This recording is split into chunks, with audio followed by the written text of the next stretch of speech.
జై తెలుగుదేశం, జై తెలుగుదేశం. వేదికమైన గౌరవ జాతీయ పార్టీ అధ్యక్షులు చంద్రబాబు నాయుడు గారికి, రాష్ట్ర పార్టీ అధ్యక్షులు పల్లా శ్రీనన్నకి, 1982 బ్యాచ్ సీనియర్ నాయకుల దగ్గర నుంచి 20-25 జూనియర్ బ్యాచ్ల వరకు ఈ సమావేశానికి పెద్ద ఎత్తున వచ్చేసిన ప్రజలకు, నాకు ప్రాణ సమానమైన తెలుగుదేశం పార్టీ కార్యకర్తలకు మీ అందరికీ నా హృదయపూర్వక నమస్కారం. తిరుమల తొలి గడప దేవుని గడప, ఒంటిమిట్ట రామస్వామి ఆలయం, ఆమీన్ పీర్ దర్గా, మరియాపురం చర్చ్ ఉన్న పుణ్యభూమి ఈ గడప. పౌరుషం, ఆత్మీయత, మహిళల్ని గౌరవిస్తాం నేర్చుకోవాల్సిన గొప్ప గడప ఈ కడప. మాస్ జాత్ర మహానాడు అదిరిపోయింది. పౌరుషాల గడ్డపై పసుపు జెండా రెపరెపలాడుతుంది. దేవుని గడప కడపలో పసుపు పండగ నిర్వహిస్తాం. నా అదృష్టంగా నేను భావిస్తున్నా. 2024లో మాస్ విక్టరీ మనందరం చూసాం, చరిత్ర కూడా తిరిగి రాశాం. 94% స్ట్రైక్ రేట్ అంటే 175 నియోజకవర్గాల్లో 164 స్థానాలు మన కైవసం చేసుకున్నాం. ఇది ఒక రికార్డు కాదు, ఆల్ టైమ్ రికార్డ్ అని సభాముఖం మీకు తెలుపుతున్నా. ఇది తెలుగుదేశం పార్టీ కార్యకర్తల నాటు దెబ్బ. జెండా బీకేస్తా అన్నారు, వాళ్ళు ఇప్పుడు పార్టీ కార్యాలయానికి టూలెట్ బోటు పెట్టుకుని పారిపోయే పరిస్థితి. పార్టీ లేకుండా చేస్తా అన్నారు, అడ్రస్ లేకుండా పోయే పరిస్థితి. వై నాట్ 175 అన్నారు, ప్రజలు ప్రతిపక్ష హోదా కూడా ఇవ్వని పరిస్థితి. మన బొమ్మలు పెట్టి బాక్సింగ్ చేశారు, ప్రజలే ఇప్పుడు ఫుట్బాల్ ఆడుకునే పరిస్థితి. ఏ తప్పు చేయని మన అధినేత చంద్రబాబు నాయుడు గారు బంధించారు. ప్రజలు ఏకంగా ఆ నాయకుడిని ప్యాలెస్లో పెట్టి తాళాలేసి లాక్ చేసే పరిస్థితి. మన నాయకులు ట్రెండ్ ఫాలో అవ్వరు, ట్రెండ్ సెట్ చేస్తారు. సినిమా స్క్రీన్ అయినా, పొలిటికల్ స్క్రీన్ అయినా ఆయన ఒక లెజెండ్. ఆయన పేరేంటి? విశ్వవిఖ్యాత నట సార్వభౌమ స్వర్గశ్రీ నందమూరి తారక రామారావు గారు. ఎన్టీఆర్ అంటే 3 అక్షరాలు కాదు, ఎన్టీఆర్ అంటేనే ఒక ప్రభంజనం. ఆయనే రాముడు, ఆయనే కృష్ణుడు, ఆయనే భీముడు, ఆయనే అర్జునుడు, ఆయనే కరుణుడు, ఆయనే ప్రజల గుండెల్లో దేవుడు. పార్టీ పెట్టిన 9 నెలల్లో అధికారంలోకి రావటం ఒక చరిత్ర. దేశానికి సంక్షేమం అనే పదాన్ని పరిచయం చేసిన వ్యక్తి అన్న ఎన్టీఆర్. 2 రూపాయలకి కిలో బియ్యం, 50 రూపాయలకి హార్స్ పవర్ విద్యుత్, జంతా వస్త్రాలు, పక్కా ఇల్లు, గురుకుల పాఠశాలలు, మధ్యాహ్న భోజనం, ఇట్లా చెప్పుకుంటే రోజంతా పడుతుంది. అన్న ఎన్టీఆర్ చేసిన సంక్షేమ కార్యక్రమాలు చెప్పేదానికి. సంక్షేమంలోనే అన్న ఎన్టీఆర్ ఒక బ్రాండ్. ఇంకా తెలుగువారు ప్రపంచం మొత్తంలో పెద్దపీట వేసింది మన బ్రాండ్ సిబిఎన్. సిబిఎన్ అంటే డెవలప్మెంట్, సిబిఎన్ అంటే సంక్షేమం, సిబిఎన్ అంటే మనందరి ధైర్యం. అప్పుడు ఐటీ, ఇప్పుడు ఏఐ, అప్పుడు హైటెక్ సిటీ, ఇప్పుడు క్వాంటమ్ వ్యాలీ, అప్పుడు సైబరాబాద్, ఇప్పుడు అమరావతి. చాలని 200 రూపాయల పెన్షన్ని 2000 రూపాయలు పెంచారు. ఇప్పుడు భారతదేశంలో ఏ రాష్ట్రం ఇవ్వని విధంగా 4000 రూపాయల పెన్షన్ మన చంద్రన్న అందిస్తున్నారు. అన్న క్యాంటీన్, డ్వాక్రా, దీపం, పేదల చిరునవ్వు మన నాయకుడు చంద్రబాబు నాయుడు గారు. మనకి ప్రతిపక్షం కొత్త కాదు, మనకి అధికారం కొత్త కాదు. 2019 నుంచి 24 వరకు విధ్వంస పాలన మనందరం చూసాం. ప్రశ్నిస్తే కేసులు, నా పైన కూడా 23 కేసులు పెట్టారు. పోరాడితే ఏకంగా అరెస్ట్ చేశారు. వేదికమైన చాలామంది నాయకుల్ని ఆనాడు అరెస్ట్ చేశారు. ఎన్ని ఇబ్బందులున్నా ఎన్ని కేసులు పెట్టినా మనం ఆనాడు ఒకే డైలాగ్ చెప్పాం. ఏంటది? ఆ డైలాగ్ ఏంటి? తగ్గేదే లేదు.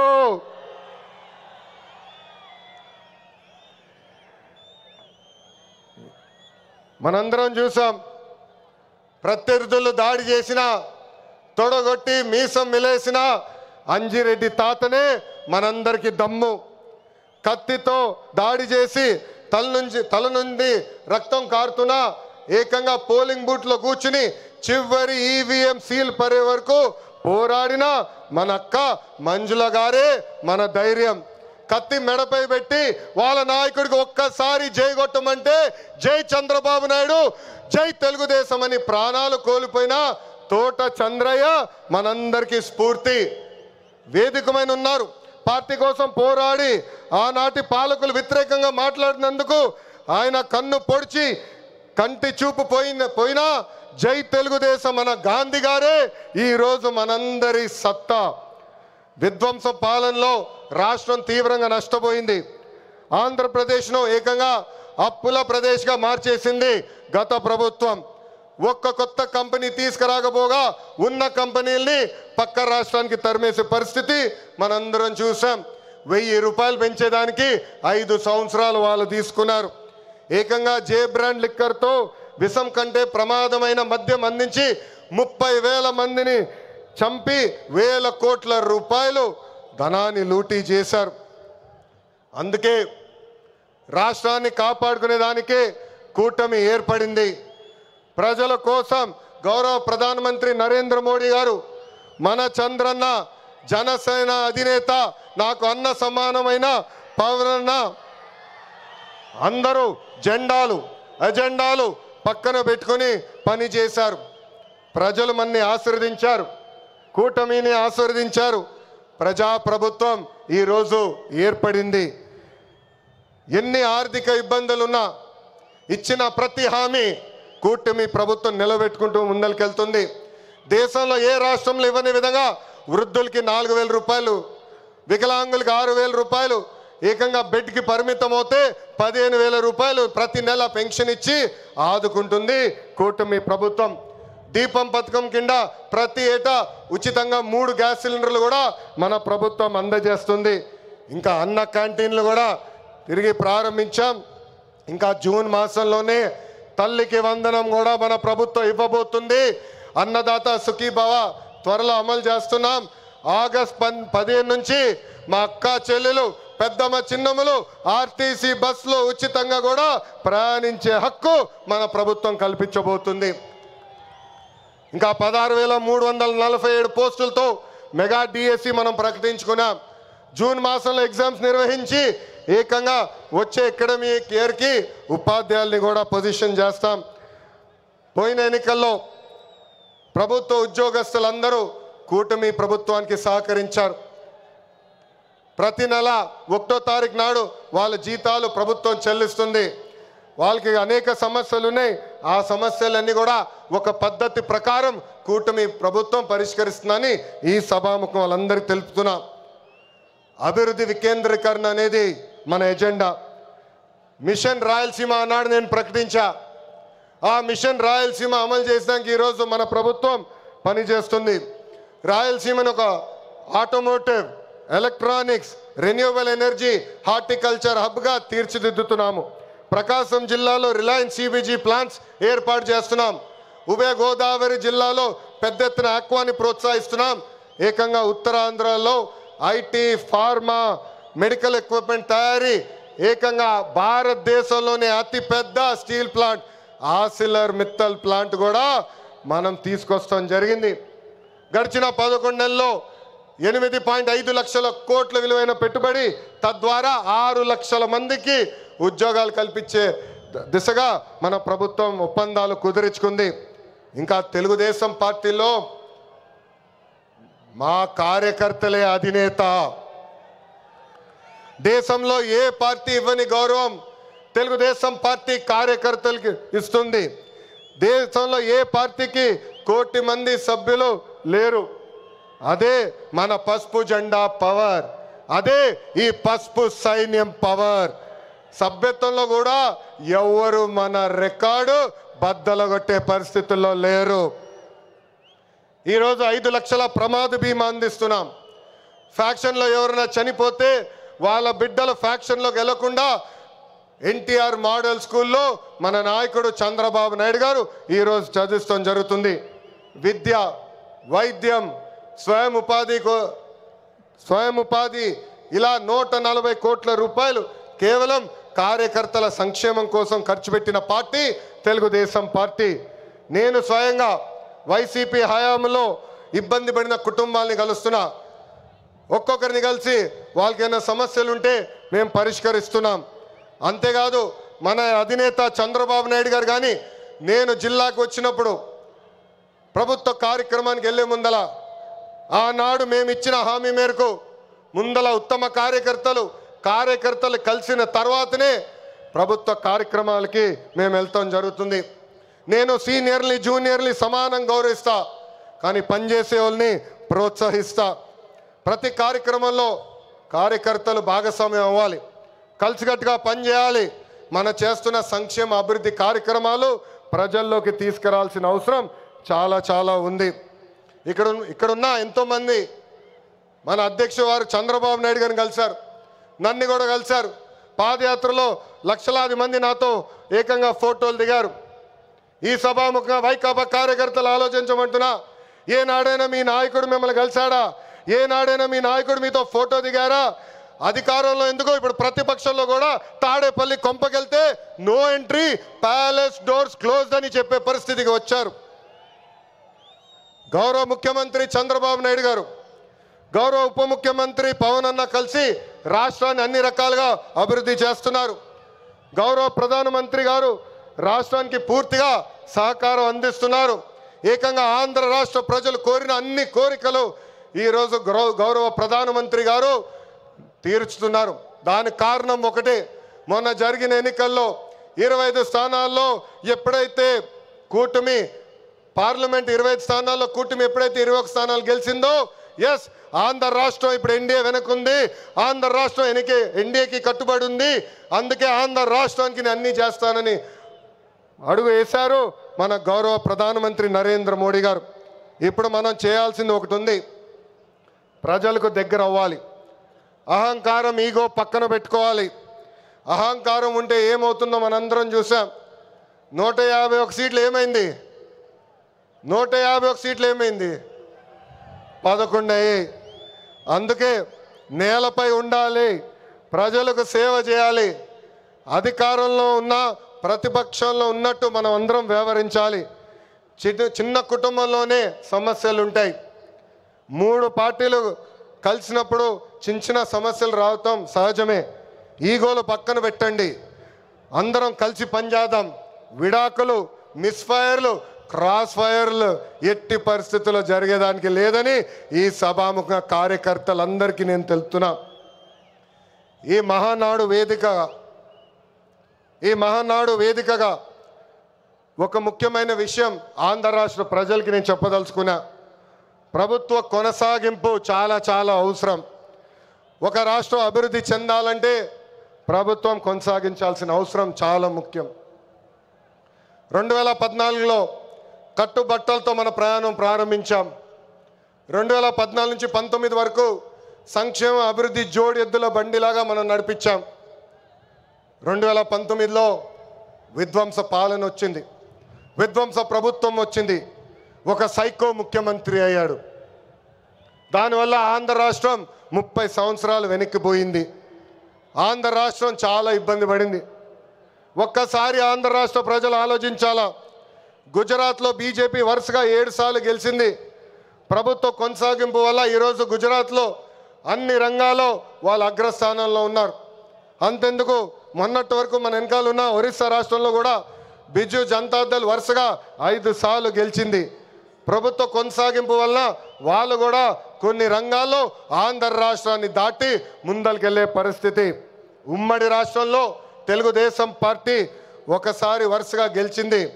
మనందరం చూసాం ఆనాడు ఆంధ్ర రాష్ట్రం ఎలా అభివృద్ధి చెందిందో. అందుకే ప్రభుత్వ కొనసాగింపు చాలా చాలా ముఖ్యం.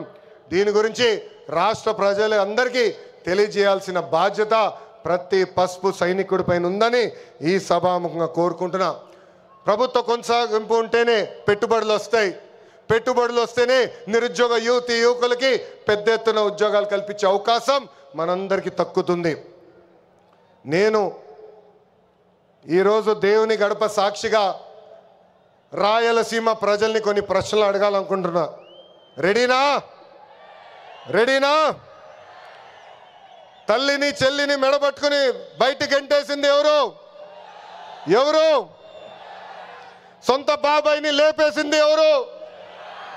జే బ్రాండ్లు అమ్మి పేదల రక్తం దాగింది ఎవరు? బల్ల కింద ఉన్న ఎర్ర బటన్ నొక్కి ప్రజల్ని బాధింది ఎవరు? అందరూ ఎర్ర బుక్కు అని ఏడుస్తున్నారు. ఎందుకయ్యా అంత ఏడుపు? నేను ఆనాడు చెప్పింది ఏంటి? ఎవరైతే చట్టాన్ని ఉల్లంఘించి ప్రజల్ని కార్యకర్తలు ఇబ్బంది పెట్టారో చట్టపరంగా వాళ్ళపైన యాక్షన్ తీసుకుంటానని నేను చెప్పా. ఈరోజు ఎర్ర బుక్ కాదు కదా, ఎర్ర రంగు చూస్తేనే వణికిపోయే పరిస్థితి వస్తుంది. ఎర్ర బుక్ అంటే ఒకడికి గుండుపోటు వచ్చింది. ఎర్ర బుక్ అంటేనే ఒకడు బాత్రూంలో కాలు జారి చెయ్యి ఎర్రగొట్టుకున్నాడు. ఇంకొకడు ఏమయ్యాడో మీ అందరికీ తెలుసు. అర్థమైందా రాజా?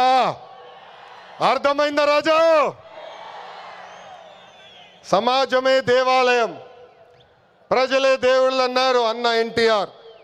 అందుకే మనం 6 శాసనాలు ప్రకటించాం. తెలుగు జాతి విశ్వఖ్యాతి, స్త్రీ శక్తి, యువగలం, పేదల సేవల్లో సోషల్ రీఇంజనీరింగ్, అన్నదాతకు అండగా కార్యకర్తలే అధినేత. పాలిట్ బ్యూరో సభ్యుల దగ్గర నుంచి, వేదికమైన పెద్దల దగ్గర నుంచి, ఇక్కడున్న కార్యకర్తల వరకు ఈ 6 శాసనాలు మన శ్వాసగా బతకాలని ఈ సభాముఖంగా మిమ్మల్ని అందరినీ కోరుకుంటూ, మనకి ప్రజలు ముఖ్యం, వాళ్ళ ఆనందం వాళ్ళ సంతోషం ముఖ్యం. అహర్నిశలు కష్టపడాలా, వాళ్ళకి అందుబాటులో ఉండాలా. తిరిగి 2029లో మళ్ళీ కూటమి ప్రభుత్వాన్ని గెలిపించాలని ఈ సభాముఖంగా కార్యకర్తలందరూ తెలుపుకుంటూ, ఎప్పుడు మా ఇంటి తలుపు మీకోసం తెరుచుంటాయి. నేను మొన్నే చెప్పా, గ్రామ పార్టీలో ఏమైనా సమస్య ఉంటే మండల్ పార్టీని కలవాలి, మండల్ పార్టీలో సమస్య ఉంటే నియోజకవర్గ కమిటీని కలవాలి, వాళ్ళకి సమస్య ఉంటే ఏకంగా జిల్లా కమిటీ కలవాలి.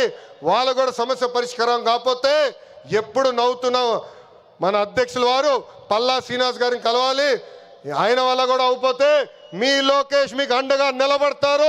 మీ సమస్య పరిష్కరించే బాధ్యత నేను తీసుకుంటానని పసుపు సైన్యానికి ఈ సభాముఖంగా నేను హామీ ఇస్తూ, ఈరోజు గౌరవ ముఖ్యమంత్రి గారు చంద్రబాబు నాయుడు గారు వేదిక పైన వచ్చినప్పుడు ఒక పాట పెట్టారు. ఆ క్షణంలో నాకు చాలా బాధ వేసింది. ఎందుకంటే ఆ పాట వినిన తర్వాత గౌరవ ముఖ్యమంత్రి గారిని నేను రాజమండ్రి జైల్లో మొదటిసారి కలిసిన సంఘటన గుర్తొచ్చింది. చాలా బాధ వేసింది. ప్రజల కోసం ఆయన జీవితం ఆల్మోస్ట్ పోయింది. అక్టోబర్లో 2003 బాంబ్ బ్లాస్ట్లో నక్సలైట్లు ఆయన పైన దాడి చేశారు. నాడు నేడు ఎప్పుడు ఆయన ప్రజల గురించి, ప్రజల భవిష్యత్తు గురించి ఆలోచించే వ్యక్తి. అలాంటి వ్యక్తికి ఎందుకు దేవుడు ఆనాడు ఈ పరీక్ష ఇచ్చాడా అనుకున్నా. ఇప్పుడు అర్థమైంది. తెలుగు ప్రజలు తిరిగి చంద్రబాబు నాయుడు గారు వెనక నిలబడేదానికి దేవుడు మనందరికీ ఒక పరీక్ష పెట్టాడు.